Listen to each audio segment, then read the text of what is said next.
Well, the Coleman family and Kagiso Trust are holding a memorial service to honor Dr. Max Coleman today. Coleman was former Human Rights Commissioner and also founded the Kagiso Trust in 1985 with the late Archbishop Desmond Tutu, the late Dr Beyers Naudé and the Reverend Allan Boesak. Let's listen in on that.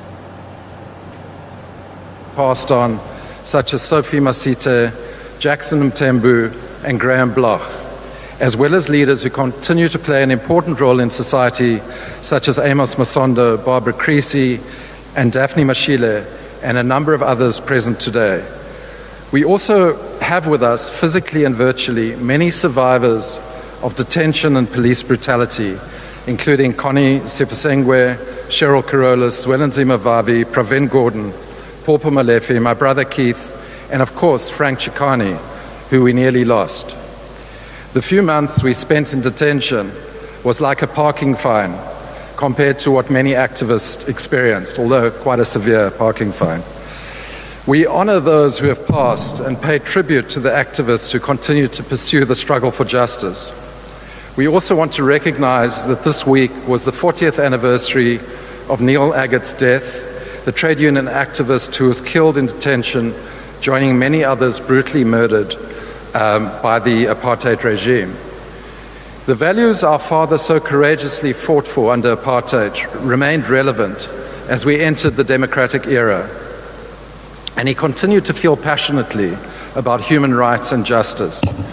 While Max was proud of the achievements made, such as our democratic constitution, certain progressive laws and policies, he remained concerned that, as stated by my parents after they received the Luthuli Award, quote, "The freedoms South Africans fought for are not the freedoms enjoyed today."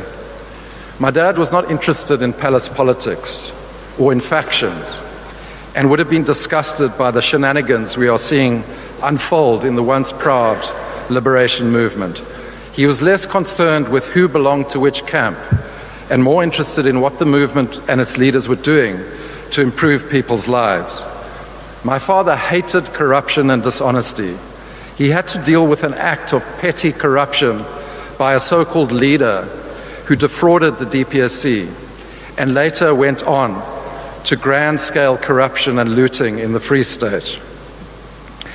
The best way to honor Max and his generation of principled comrades, the Sisulus, the Tambos, and others who rose from the crucible of struggle, is to develop a new generation of servant leaders, leaders whose mission it is to serve and not benefit personally from their positions. Max was not an ideologue concerned with high theory. He sometimes looked at us and with amusement at some of the theories we were developing. He would have fully agreed with liberation icon Amilcar Cabral, who said, quote, "Always bear in mind that the people are not fighting for ideas, for the things in anyone's head. They are fighting to win material benefits, to live better and in peace, to see their lives go forward, to guarantee the future of their children." It therefore comes as no surprise that he supported and recognized the importance, for instance, of a national minimum wage and a universal basic income. He was a strong supporter of workers' rights and recognized the critical role of the labor movement and other mass-based organizations. We are honored to have leaders of the major federations here today. My father strongly disapproved of economic policies aimed at benefiting an elite and which disadvantaged the poor. He recognized that trickle-down economics, which maintained structures of economic privilege, could only perpetuate the disadvantage caused by systems of centuries of class, race, and gender oppression. In the statement issued by my parents after the Luthuli Awards, they called for the rekindling of the vision of an egalitarian, non-racial South Africa. In his letter to our family, the President undertakes to honor this commitment. The best tribute the government can pay to the memory of my father is to announce the introduction of a basic income guarantee for all adults, so that no family in South Africa has to go to bed not knowing where their next meal is coming from. Max Coleman hated injustice, he hated inequality, and he hated poverty, and saw them all as a form of violence. His hatred of injustice applied not only to South Africa, he had a keen sense of justice for oppressed peoples everywhere. Therefore, it is no accident that his last public speech, where he and my mom received the Satyagraha Award was to call for freedom for the people of Palestine.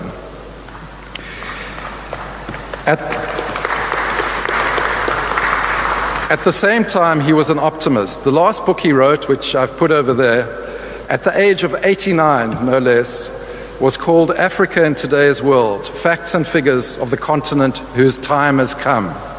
In a message received from Premier David Makura, he indicates that he was reading this book on the same weekend that my father passed away. Max was a highly principled man. He taught us values as children and adults, not by speaking them, but showing us what it meant to live a principled life. He was utterly uncompromising when it came to acting on his beliefs. Nevertheless, Max was a man of few words. Our father didn't pronounce his values or opinions from the rooftops. Indeed, he was often the last person to speak, if he spoke at all. He preferred to live his values and to be a backroom boy. But sometimes the force of circumstances thrust him into the limelight. My dad was in firm control of his ego, something we could all learn from. 10 or so years ago, he was approached by a prominent person who wanted to nominate him for a presidential award. He refused, saying there were many people who deserved it more than him. This is the type of father our man was. This is the type of man our father was. He was a humble doer of great deeds. My father showed huge respect for people from all walks of life, listening deeply to people, respecting them, and engaging with their lived realities. He was never an elitist. Compare this to the contempt some of our leaders show for ordinary people. According to a tribute received from Comrade Joe, who was a DPSC worker, he said, quote, "He was humble, with great authority, a sharp listener and team worker, a man with lots of wisdom and a great intellectual. We learned from his actions and decision-making. Some of us came to the DPSC without formal education, but he never undermined anyone's standing. He treated us all equally," close quote. My father's greatest hero and confidant was my mother, Audrey. He, together with all of us, was in awe of her energy, her incredible organizational ability, and her compassion. While my father was often the public face, my mother was the relentless dynamo who the security police dreaded. Wherever there was a crisis, my mother was there. Whether it was some small prison in a remote Eastern Cape area, or in Boipatong after the massacre, or ministering to literally hundreds of child detainees. My father and mother were a formidable combination. Far from the saying, behind every success. All right, well, another memorial service taking place at the same time as that of the legendary broadcaster Dumile Mateza. That was the son of Dr Max Coleman, paying tribute to his father at a memorial service.